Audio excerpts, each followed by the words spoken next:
Hey y'all, welcome back to Mrs. Lynn's Cooking. Today we're going to make barbecue pulled pork in a crock pot.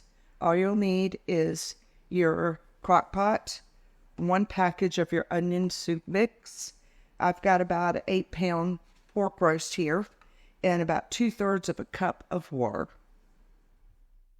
Okay, the first thing we're going to do is we're going to take our roast here and we're going to put it in your crock pot. Take the whole thing and put it in there. Bear with me because this thing's a little heavy. Okay, put it in there. Excuse me. Once we do that, we're going to take our onion soup mix and we're going to sprinkle it around the sides of the roast. Just around the sides. Okay, once we've got that done, you're going to take your 2/3 or 3/4 of a cup, of water and just pour it over the top. And all you're wanting to do is just coat the bottom of the crock pot with water. And then at this point, we're going to take it and we're going to turn it on high. It's going to be on high for 8 hours. Okay, y'all, we have come to the 8-hour mark on my roast, my pork roast. What I did, I forgot to tell you earlier, is when you're doing this, make sure you put it fat side up. I didn't catch it till an hour into cooking, but you want to put the fat side up. The reason being is so that all that fat renders down into your meat and makes it really flavorful and really juicy. And once we do all that, just going to go in here and you're just going to test it to see how moist and how your meat is. And it's going to come off like this. So at this point, we're going to turn this off, which I've already done, and I'm going to transfer it over to a bigger platter so that I can shred it up. Okay, this is how my pork came out of the crock pot. The only thing that I've been doing is I've been going through here, pulling a bunch of the fat out. If you like the fat, leave it. If you don't, you don't have to, but you can see the stuff is just so tender, it's just falling apart. And at this stage, I'm going to break this in half because my husband likes a little bit spicier sauce, but I'm going to use a sweet sauce on it. You can use whatever you like. And then we'll show it to you once we get this pulled apart a little bit.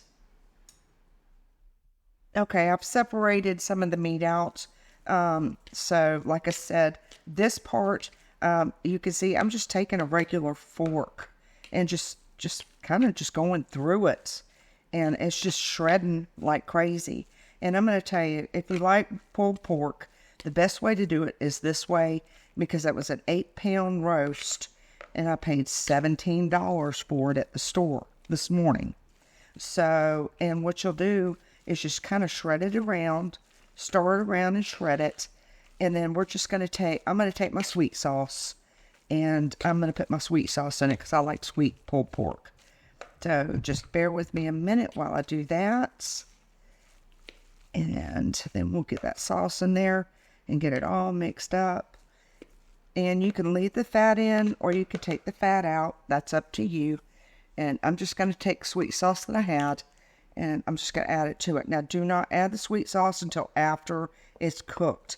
The reason being, if you add it before, barbecue sauce has too much vinegar in it. And I've tried that, just cooking it in barbecue sauce. It doesn't turn out the same. It's just too vinegary. So I'm just going to mix my sauce in here.